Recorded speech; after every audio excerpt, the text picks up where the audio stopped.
ഇടവപ്പാതിയിൽ കുളി കഴിഞ്ഞു കടമ്പിൻ പൂചൂടും ഗ്രാമഭൂവിൽ പച്ചോലക്കുടയ്ക്കുള്ളിൽ നിന്നൊളിഞ്ഞു നോക്കും കൈതപ്പൂ പോലെ ആരെയോ തിരയുന്ന സഖിയും പാതയിൽ ഇടയുന്ന മിഴിയും ഓർമ്മകൾ പൂവിടും നിമിഷം ധന്യം ഏതോ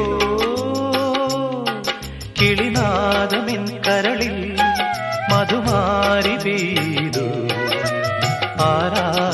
ആരാഗമാധുരി ഞാൻ നുകർന്നു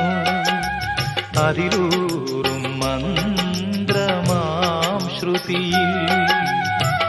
അറിയാതെ